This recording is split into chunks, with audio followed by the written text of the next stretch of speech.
They called her dead weight. Alexis always walked at the back of the patrol, never complained, never spoke up, never asked for help with her pack, even when it looked too heavy for her frame.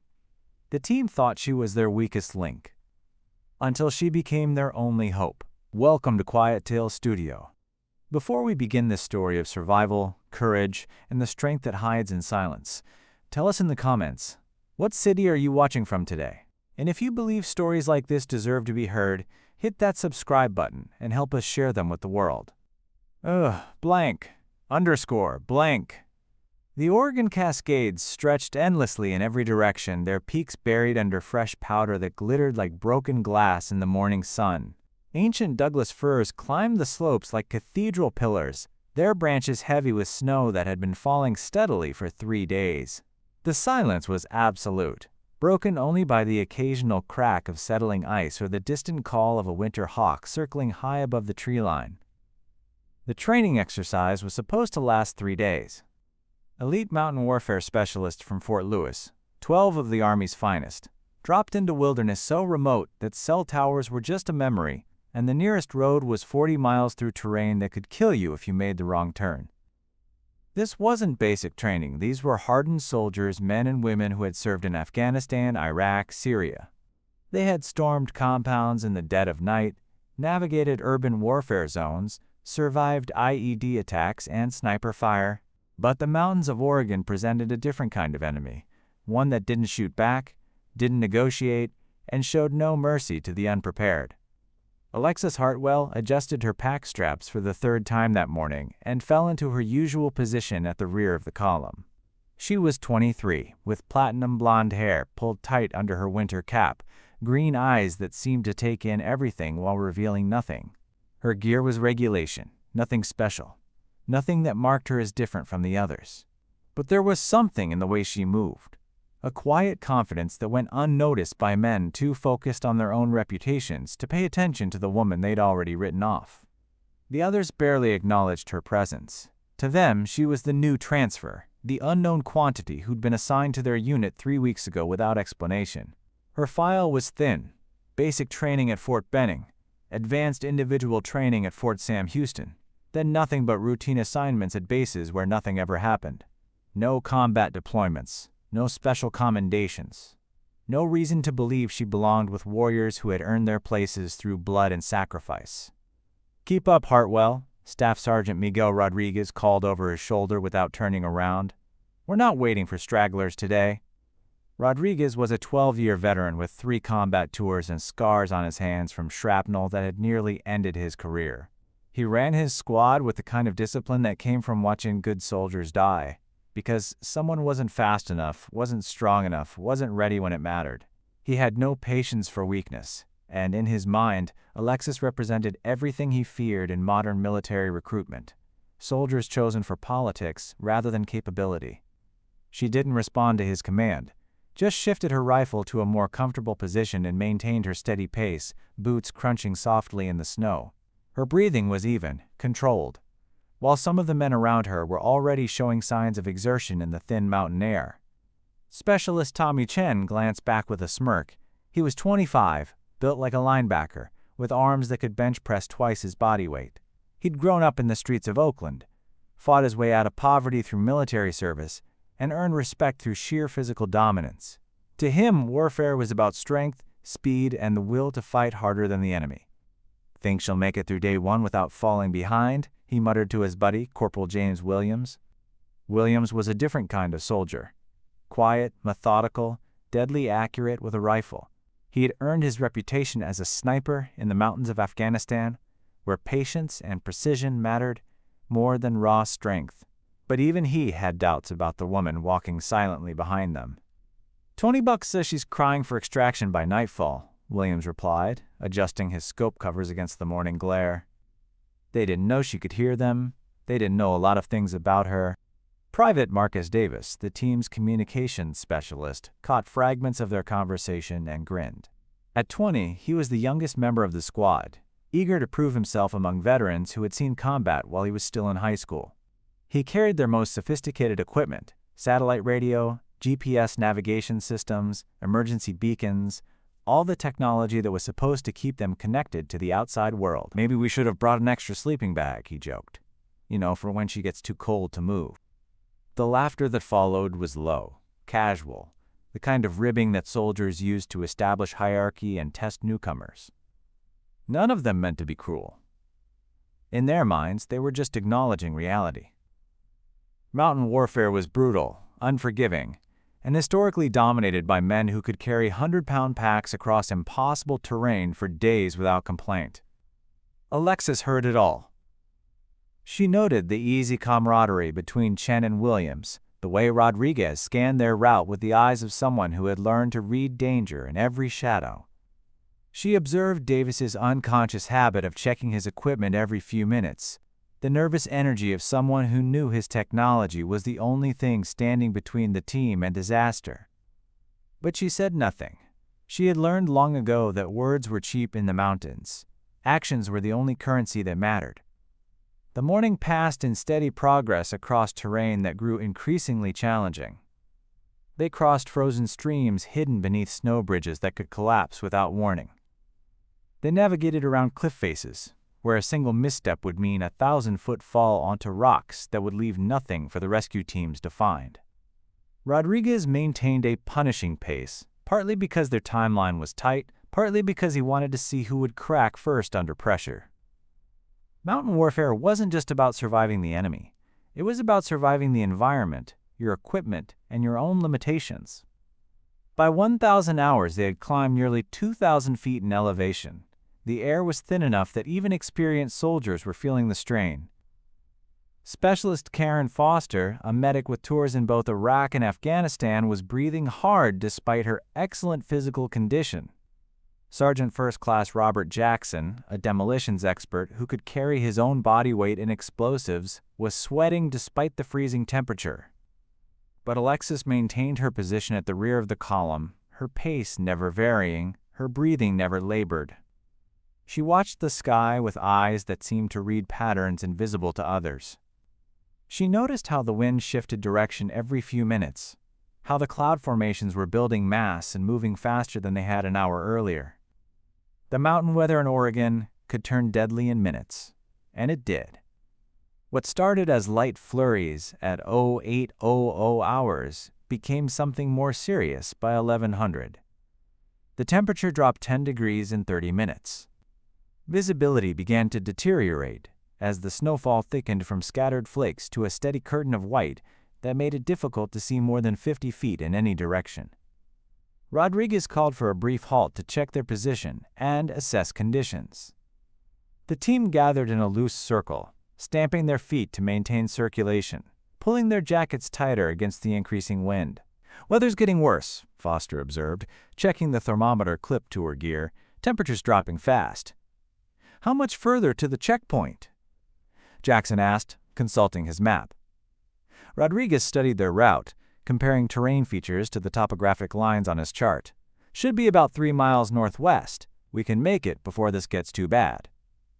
But too bad came faster than anyone expected. By noon, what had been a manageable snowstorm became a full-scale blizzard. The wind picked up from 15 miles per hour to sustained gusts of 40, driving snow horizontally across the landscape with enough force to sting exposed skin through multiple layers of protection. Visibility dropped from 50 feet to 10, then to almost nothing. "Hold position!" Rodriguez shouted against the wind, his voice barely audible even to soldiers standing a few feet away. "We need to reassess." The team huddled together, checking maps and GPS units with hands that were already losing dexterity in the cold. The electronic displays flickered and died one by one as the temperature plummeted past the operational limits of their battery packs.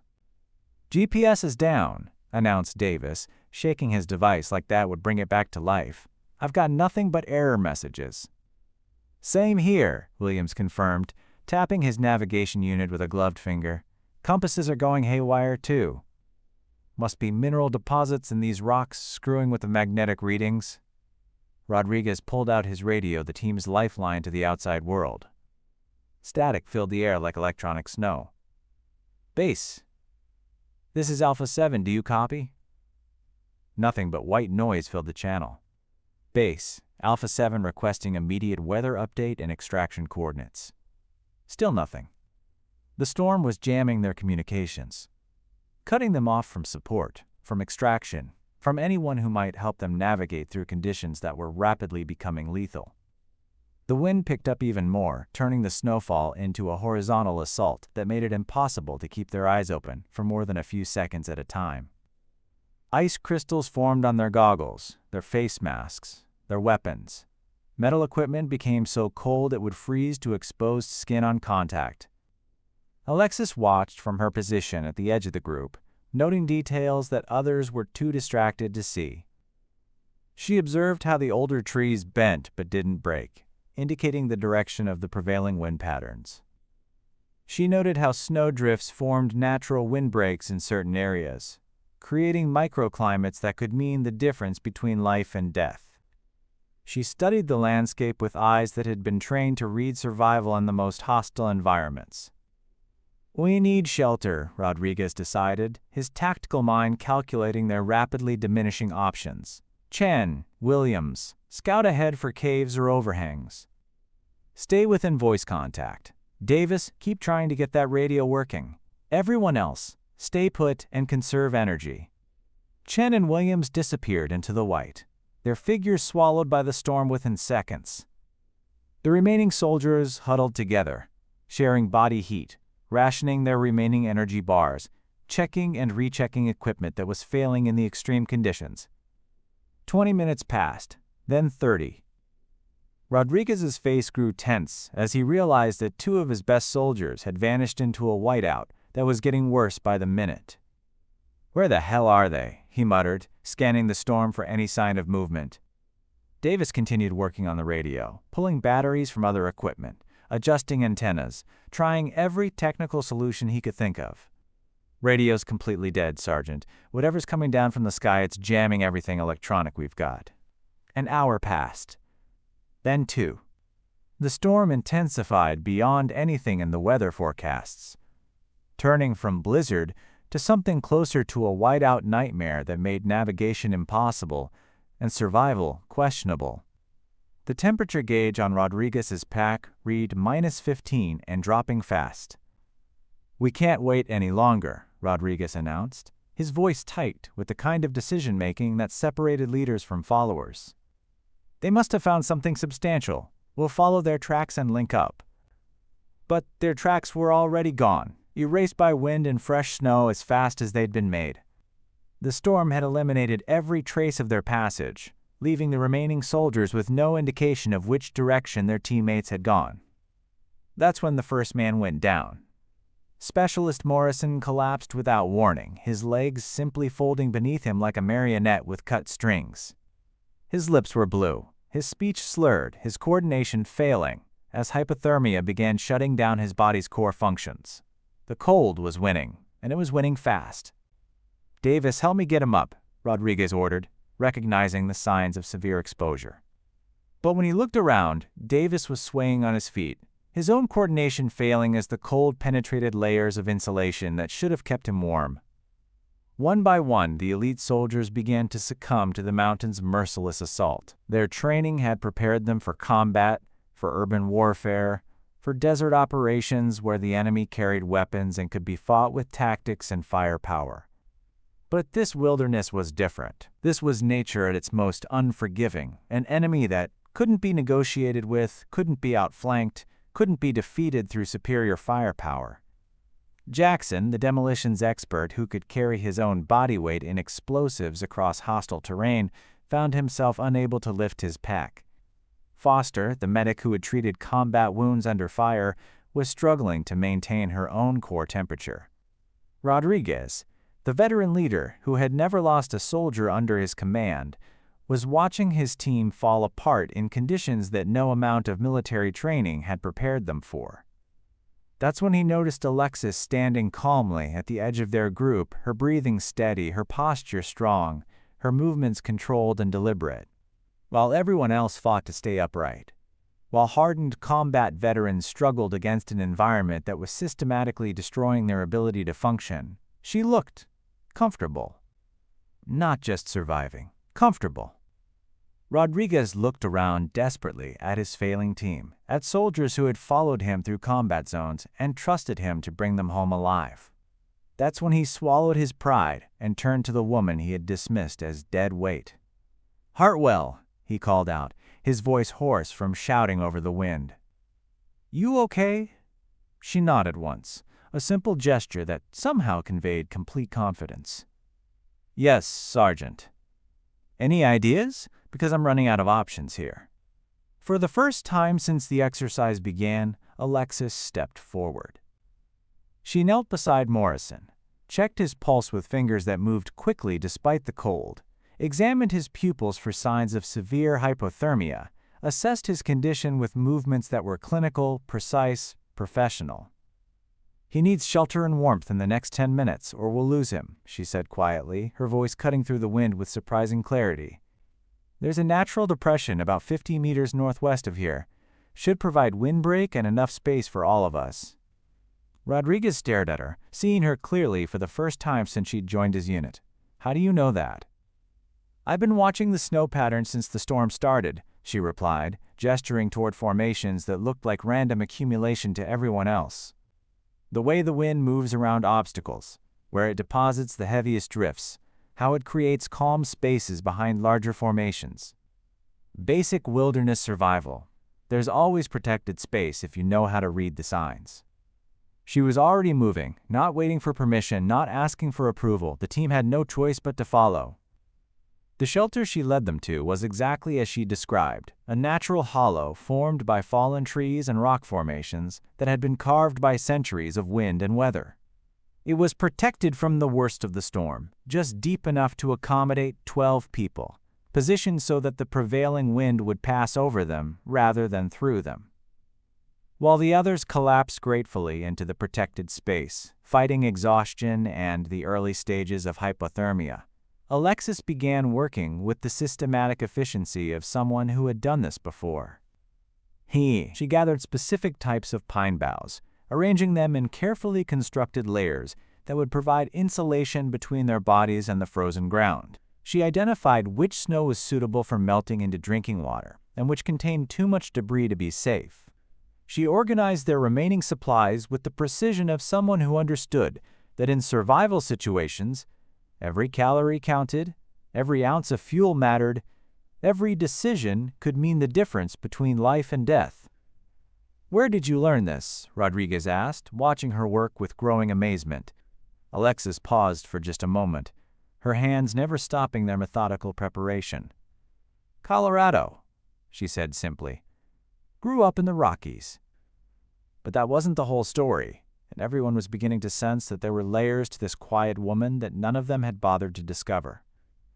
The storm raged for 6 hours straight, turning day into night, transforming the landscape into an alien environment where survival required skills that went far beyond military training.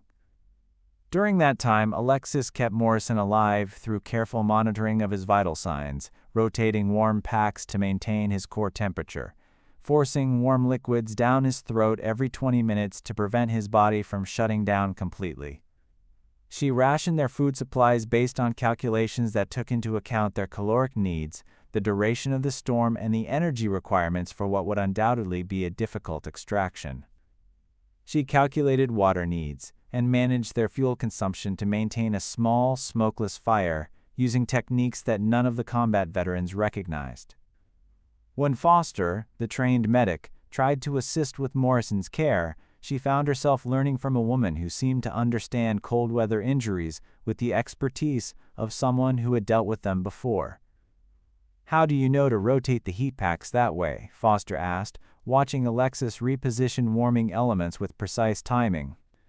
"Frostbite prevention," Alexis replied quietly. "Too much heat too fast can cause tissue damage. Too little heat for too long and you lose circulation permanently.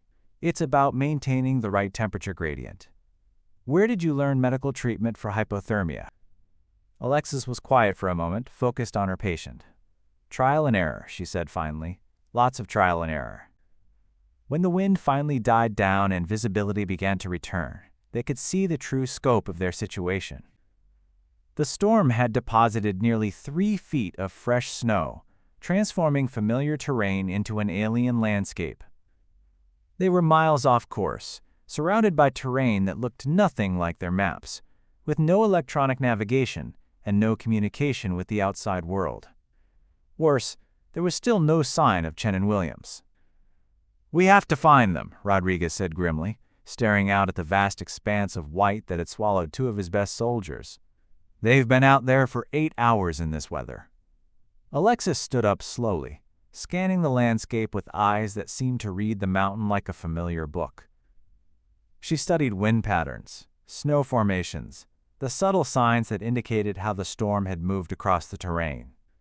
"They went northwest," she said with quiet certainty, following what they thought was a ridgeline, but it was actually a false slope that leads into a canyon system about a mile in that direction. "How can you possibly know that?" Davis asked, his voice filled with the skepticism of someone whose technology had failed him completely. She pointed to disturbances in the snow that looked like random wind damage to everyone else, subtle patterns that spoke of human passage hours earlier, tracks that had been partially filled but not completely erased, signs that told a story for anyone who knew how to read them. "Tracks," she said simply. "Partial, but enough to follow. They were moving fast, probably trying to get back before the storm hit full strength. But they got turned around in the whiteout and headed deeper into rough terrain instead of back toward us." Rodriguez studied her face, seeing something there that he had missed before. This wasn't guesswork. This wasn't hope disguised as confidence. This was knowledge, expertise, the kind of certainty that came from years of experience in environments like this. "You lead," he said, making a decision that would have been unthinkable 12 hours earlier. For the first time in the exercise, Alexis Hartwell walked point. The rescue operation took 4 hours of methodical tracking across terrain that would have been challenging in good weather and was nearly impossible in the aftermath of the blizzard. Alexis moved through the wilderness like she was reading a map written in a language only she understood, following signs that were invisible to trained soldiers who had survived combat in some of the world's most hostile environments. She found Chen first, unconscious in a snowdrift that had formed around a fallen tree, his body temperature dangerously low, his breathing shallow, his skin showing the telltale signs of severe hypothermia. He had tried to dig himself a shelter, but lacked the knowledge to do it properly, creating a space that had filled with snow rather than protecting him from it. Williams was 100 meters further down the slope, awake but disoriented, suffering from exposure and a badly sprained ankle that had left him unable to walk. He had managed to stay conscious through sheer will, but his decision-making was compromised by cold and exhaustion. "Thought we were going to die out here," Williams admitted, as the team worked to stabilize both injured men. "Got turned around in the whiteout, couldn't find our way back. Chen went down about 2 hours ago." While Foster and the others worked to treat the injured soldiers, Rodriguez pulled Alexis aside, away from the group. "I need to know," he said quietly, his voice carrying the weight of command responsibility. "What's your real story? Because what I just watched, that wasn't basic training. That was expertise. Professional-level wilderness survival that takes years to develop." Alexis looked out at the mountains, silent for a long moment. The storm had passed, leaving the landscape transformed, beautiful and deadly in the way that only truly wild places could be. Finally, she spoke. "My father was mountain rescue in Colorado," she said quietly. "Search and rescue operations in the Rockies, the kind of terrain where people die if you make mistakes. He started taking me on calls when I was 8 years old. Not into danger, but teaching me to read weather, to understand how mountains work, how to navigate when technology fails." She paused, watching clouds move across distant peaks. "By the time I was 15, I could navigate backcountry terrain in whiteout conditions. I understood cold weather survival, wilderness first aid, how to read terrain and weather patterns. I spent my teenage years learning skills that most people never encounter in their entire lives." Rodriguez nodded slowly, understanding beginning to dawn in his eyes. "Why didn't you say anything? Why let them think you were inexperienced?" "Because," Alexis said simply, "actions speak louder than words. And sometimes, the quiet ones are the ones you need to listen to most. I didn't need to prove anything to anyone until lives were on the line. Then proving yourself becomes about keeping people alive, not about earning respect. She looked back toward the team, where soldiers who had dismissed her 12 hours earlier were now depending on her knowledge to get them home safely. My father died in an avalanche when I was 17, she continued. Search and rescue operation that went wrong. I've been preparing for something like this ever since. Not for revenge, not to prove a point, but because these mountains don't care about your rank or your combat experience. They only care about whether you understand how to survive them. The extraction came the next morning, helicopter crews following GPS coordinates that Alexis had calculated using dead reckoning and terrain association. All 12 soldiers made it out alive, including Chen and Williams, who would recover fully from their ordeal after treatment for hypothermia and exposure. Back at base, the story spread quickly never through read the the ranks. report. She was already preparing for the next mission, filed in military bureaucracy and forgotten, quiet precision. the real story, Ready to the prove story of once how the again woman that they had strength called doesn't dead always weight announce itself it carried with them all words. when it mattered most. Sometimes it just Staff shows Sergeant up when you need it Rodriguez most. wrote in his The after-action mountains report, taught them all Private something Hartwell that day. displayed They exceptional learned that leadership, experience comes survival in many skills, forms, and tactical that awareness leadership under isn't extreme always conditions the loudest that voice in the exceeded room, the capabilities and that of the more person you experienced underestimate personnel. might just Her be the actions person who directly saves your resulted in the life when successful everything else rescue of fails. 2 soldiers and the They survival learned of that the entire technology unit. fails, that training Recommend has immediate limits, consideration but for that advanced knowledge mountain earned warfare through years of instructor experience position in and harsh accelerated environments promotion. becomes something deeper than skill. It becomes instinct.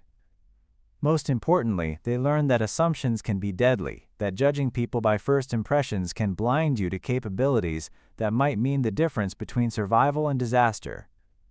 Alexis Hartwell never asked for recognition. She never needed to prove anything to anyone except herself.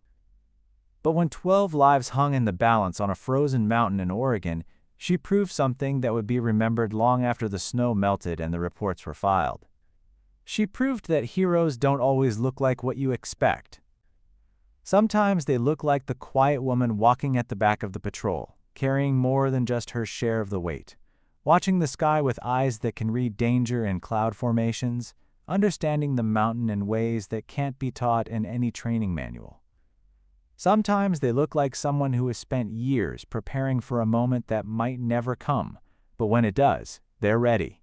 This story was brought to you by Quiet Tales Studio. Before you go, here's our question.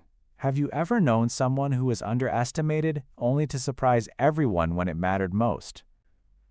Someone who carried knowledge and strength that others couldn't see until circumstances revealed their true capabilities?